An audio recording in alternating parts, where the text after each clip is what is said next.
Et je donne la parole à Anne-Sophie Guyenne, encore une fois, qui va animer une table ronde avec des architectes de la Galerie de l'Architecture et des architectes importants qu'on va faire venir.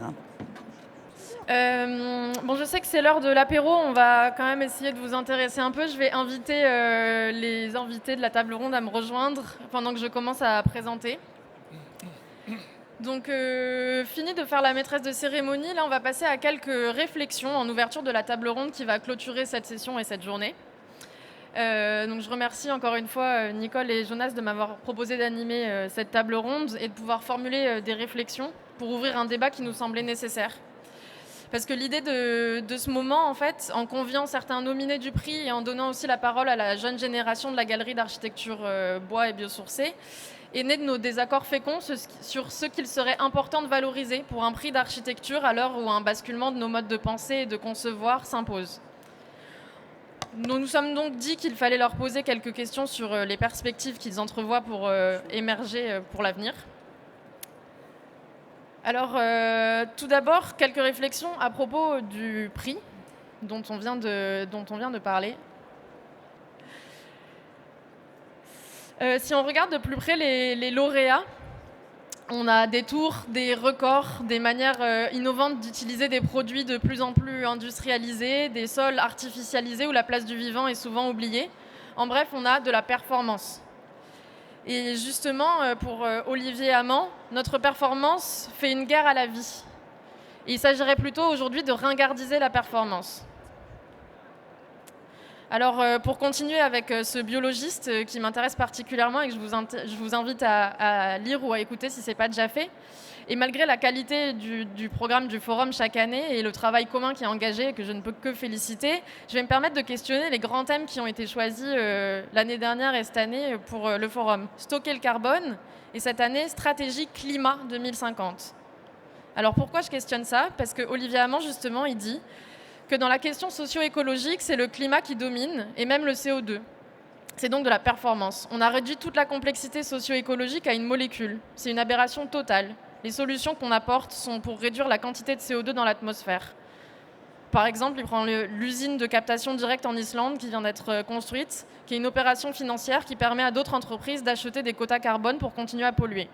En gros, on privatise le CO2, et quand on apporte ce genre de solution, on aggrave les pénuries de ressources, les pollutions globales et l'effondrement de la biodiversité. Donc le climat, selon lui, c'est le pire levier. Et il faut commencer par la biodiversité, qui est le levier le plus systémique.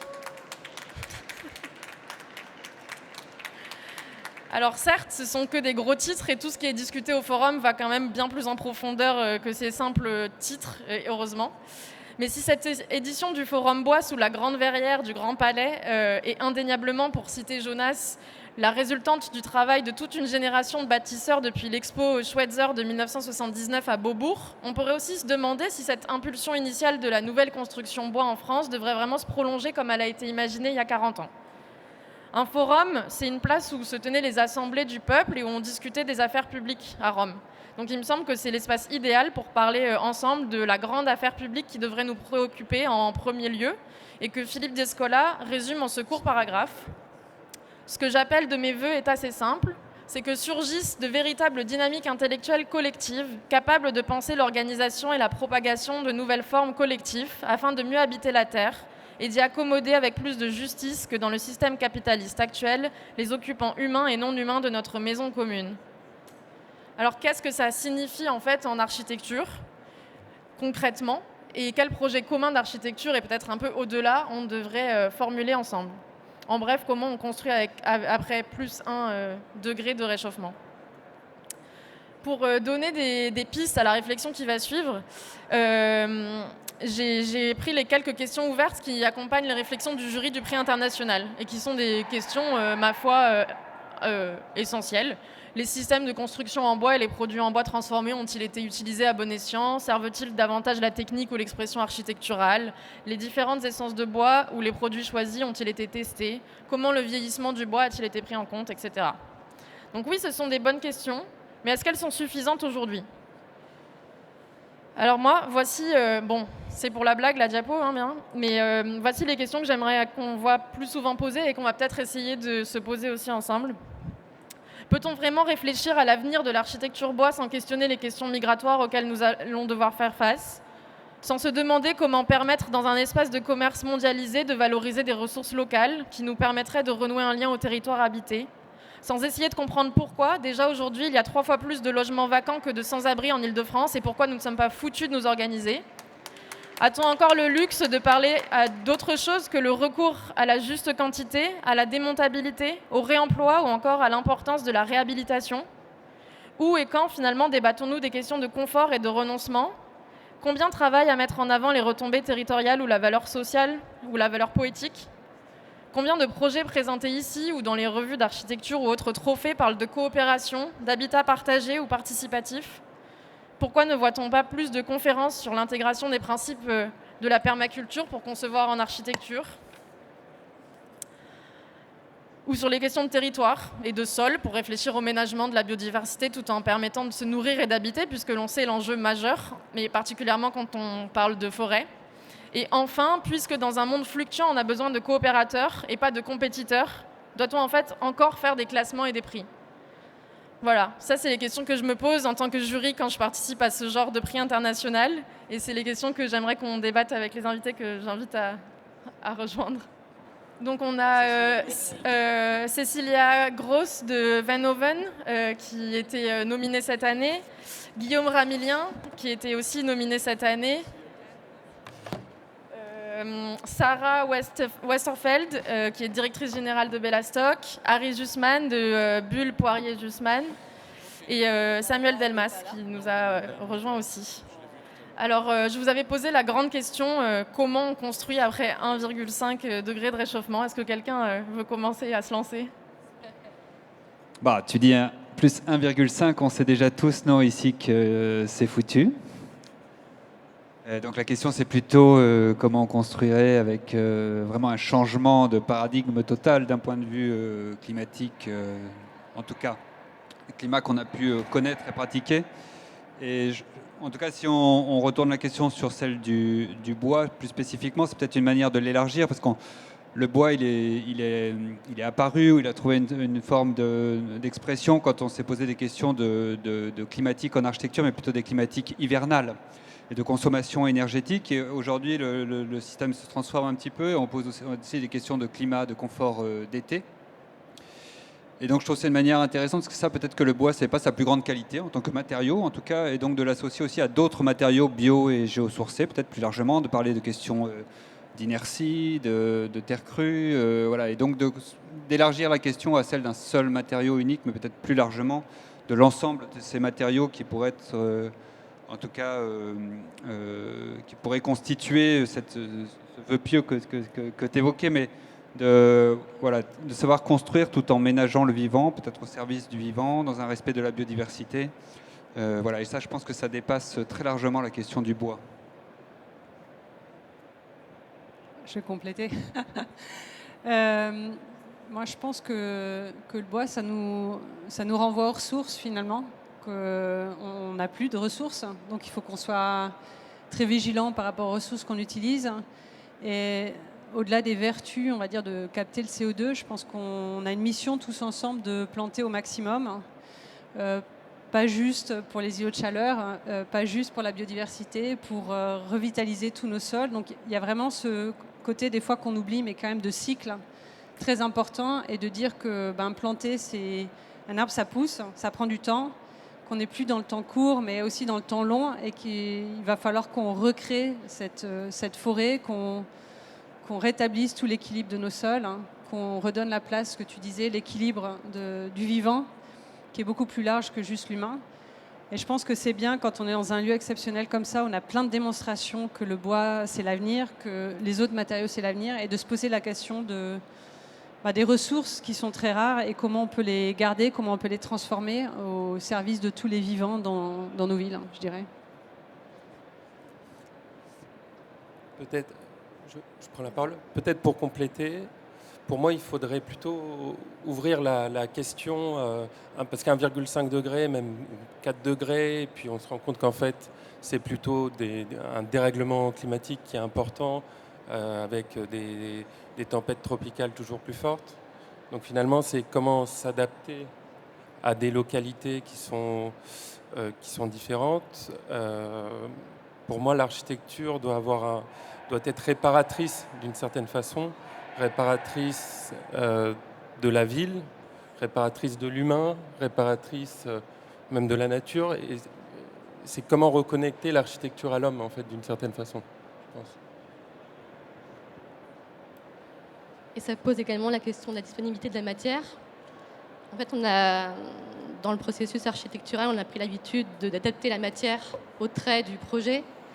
Et en fait, dans la conception, il faut aussi apprendre à concevoir en s'adaptant à la disponibilité de la matière, à la spécificité également, et des matériaux qui sont généralement aussi récupérés. Le réemploi en fait partie. Le bois, la question du réemploi et la traçabilité de ces matériaux-là, c'est une question qui est encore à explorer.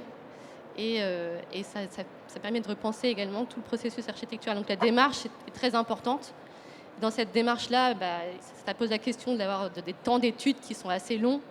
Et donc du coup, forcément, la question du financier et du temps sur ce type de projet-là, pour pouvoir avoir un temps de sourcing de ces matériaux et d'adapter le projet à ces matériaux et cette matière qui est disponible et sans épuiser notamment les ressources. Alors, je vais essayer de faire l'exercice de la suite. Moi, je résumerai la chose dans la question de l'utilisation du déjà là, mais dans le sens très global en fait, à la fois du déjà là, de ce qui est déjà construit pour continuer de travailler avec, mais aussi du déjà là territorial sur la matière première qu'on retrouve autour de nos constructions. Et justement, c'est ce qui en fait la spécificité ancestrale qu'on a un peu perdu avec l'industrialisation et la capacité à tout avoir n'importe où, partout, tout le temps. Et finalement, cette question du réchauffement, elle pose la question de l'outil et de la matière qu'on va utiliser et des process. Et donc, ce que je vois à travers ça, c'est le retour au bon sens, simplement, de l'utilisation des choses, qu'elles soient territoriales ou de matières premières. Et grâce à ça, de revenir sur une architecture plus artisanale et plus contextuelle, finalement, que ce soit à petite ou à grande échelle. C'est là la complexité, c'est la grande échelle. Pour retrouver un vocabulaire des fois plus artisanal, malgré une échelle de certains projets qui doivent être de taille importante pour accueillir une école ou pour accueillir un grand ensemble de bureaux, mais qu'on arrive à réfléchir, à re-réfléchir les choses avec du bon sens. Et ça la question de ce qu'on a appelé à un moment le HQE, on se rend compte qu'aujourd'hui on s'était un peu trompé sur la façon d'approcher la thématique. Et aujourd'hui on arrive à reposer des questions qui replacent l'intérêt de construire au milieu de l'exercice global, sociétal.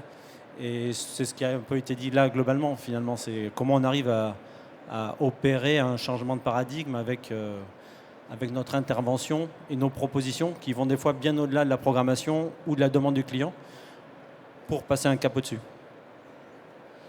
Comment on arrive du coup à créer des temps d'échange pour imaginer ces changements collectifs? Parce que là, on voit bien qu'on a 10 minutes avant d'aller manger. Mais je pense qu'il se fait par la question de l'échange au quotidien. Et donc là, dans la salle, il y a plein de gens que j'ai croisés dans la journée.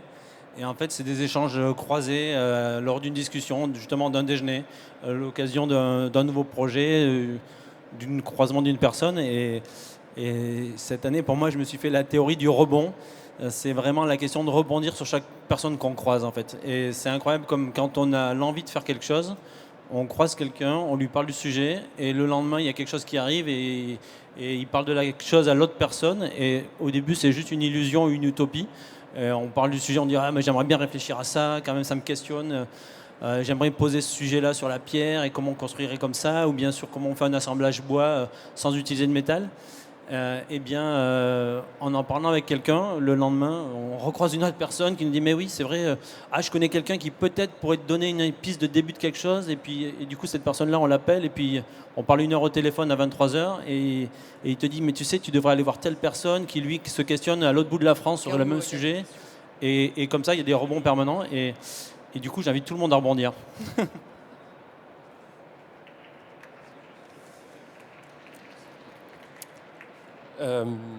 Effectivement, c'est sûr que c'est aussi beaucoup de bouche à oreille, enfin de rencontres. Mais je pense qu'il est nécessaire aussi d'élargir le débat à finalement, enfin, pour que ce ne soit pas un débat entre architectes seulement, mais aussi avec les fabricants, les industriels d'une certaine façon. Comment réussir à recréer des filières en lien avec le territoire d'une certaine façon. Par exemple, pour le bois, pourquoi on n'arrive toujours pas ou presque pas à avoir des filières françaises transformées? Puis après, je pense qu'il y a aussi la question du grand public et des maîtrises d'ouvrage qu'il faut réussir à former d'une certaine façon. Ouais, je pense que la question de la formation, elle est capitale, parce qu'on peut discuter beaucoup, rebondir, comme tu dis, tu as raison, mais il y a aussi vraiment une question, je pense, c'est les écoles, hein, les écoles d'architecture, les écoles d'ingénieurs, la formation, en fait, et l'acculturation collective à ces matériaux, parce qu'on les redécouvre, c'est là qu'ils sont nouveaux, d'une certaine manière, et ils nécessitent, on le voit, beaucoup de savoir, de monter en compétences collectives, et ça passe, je pense, beaucoup par les écoles, et par cette acculturation collective. J'ai l'impression que chez les architectes, en tout cas l'appétit il est manifeste, comme dans plein de sphères de la société. Voilà, il faut aussi que les écoles d'ingénieurs se mettent à former à ces matériaux. C'est certain, elles le font, mais encore plus, davantage. Tous les acteurs en fait, de l'acte de construire, y compris les pompiers parfois, voilà, on en parle beaucoup dans la question du bois, mais donc, ils sont sensibilisés à ces sujets, ils participent à des débats, mais même au quotidien, le pompier de village, comment on intervient sur un bâtiment qui est constitué en biosourcé, en chanvre, en paille, c'est pas la même chose que d'intervenir sur un bâtiment en béton. Voilà, je pense qu'on a une montée en compétences collective majeure pour agir, parce que la question c'est ça maintenant, c'est une massification de l'action. Moi, je pense qu'il y a vraiment un shift à mettre dans la culture. Enfin, tu parles des pompiers, de notre corps, de bâtiments, mais les maîtres d'ouvrage d'accepter que tout est possible en bois, que le bois fait partie des bons matériaux, mais il y en a d'autres, vu que chaque matériau qu'on utilise doit être plus vertueux. Enfin, même le béton, on va pas arrêter demain d'utiliser du béton. Mais aussi de dire qu'il y a tout un côté esthétique, poétique. Hein, c'est ce que tu disais, Samuel, le bon sens. On revient à une espèce de source qu'on a oubliée. Et en tout cas, moi, ce que j'ai constaté aujourd'hui, hein, effet unanime de tout le monde qui rentre dans le Grand Palais, hein, de cette présence de lumière naturelle. On est dans une cathédrale d'acier hein, qui, pour moi, représente une beauté et une générosité énorme, dans un univers de bois avec plus de 100 projets qui démontrent qu'il n'y a pas d'échelle. À toutes les échelles, on peut utiliser le bois, que le bois, ça a un côté universel. Enfin, je sais pas, tout le monde est apaisé. Je sais pas ce que vous avez vécu aujourd'hui, mais j'ai l'impression que tout le monde arrive ici et tout le monde est heureux et apaisé par rapport à un forum dans le Grand Palais. Et cette sensibilité, je pense, au niveau culturel, il faut aussi qu'on l'ait à différentes échelles. Donc oui, des écoles en bois pour montrer que c'est bien, ça se touche, on le sent.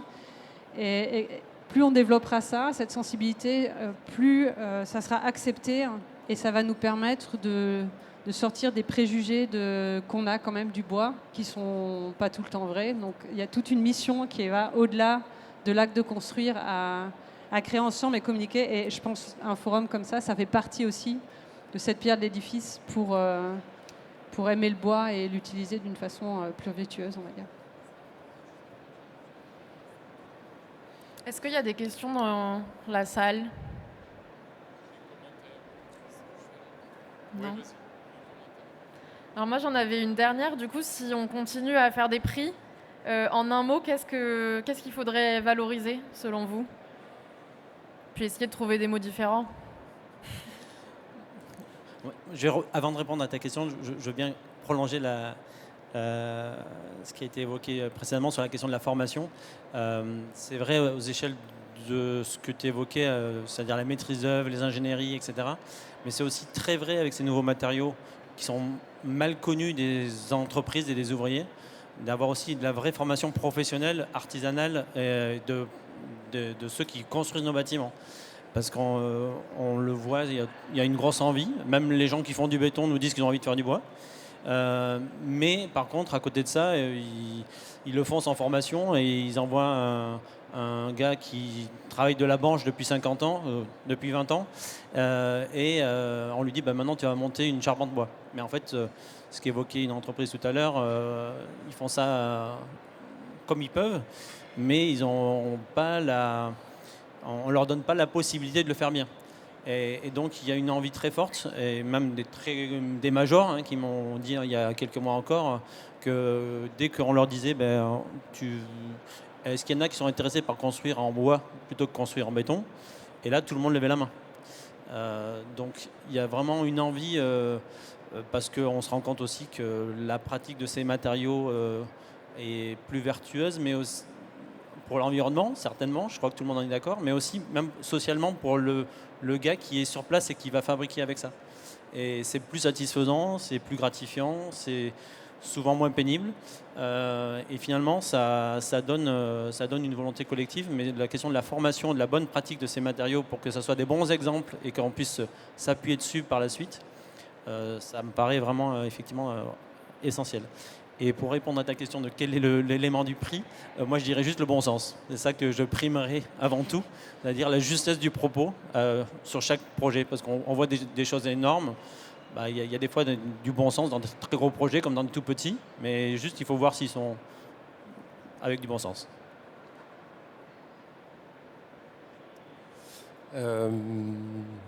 Peut-être le rapport à l'homme, toujours retrouver cette connexion de l'architecture et du voilà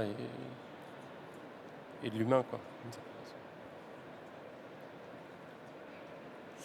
J'ai envie de redire la démarche, mais dans ces projets démonstrateurs, il y a un intérêt aussi, c'est qu'ils soient réplicables et qu'on puisse, pour changer d'échelle, des projets innovants, on en a vu là tout au long de ce forum.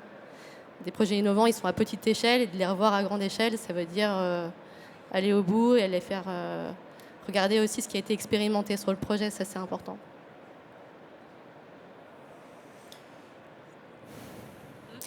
Moi, je dirais le banal. Sortir de cette approche performantielle, d'innovation. Non, voilà, on n'a plus le temps. Il faut que ça devienne banal d'utiliser des matériaux bio et géosourcés, de respecter le vivant, etc. Et ça passe par des exemples d'architecture domestique, peut-être. Voilà, des choses au coin de la rue, en fait. Et voilà, c'est ça dont on a besoin, je pense, aujourd'hui. Pour clôture, moi je dirais l'après. Enfin, quand on juge des projets qui viennent juste d'être finis, et je pense que ça pourrait être intéressant de faire des prix pour des projets qui existent depuis 10 ans, depuis 20 ans. Enfin, le bois a cette pérennité, donc pourquoi pas l'après. Enfin, dans le temps, ça pourrait être intéressant aussi.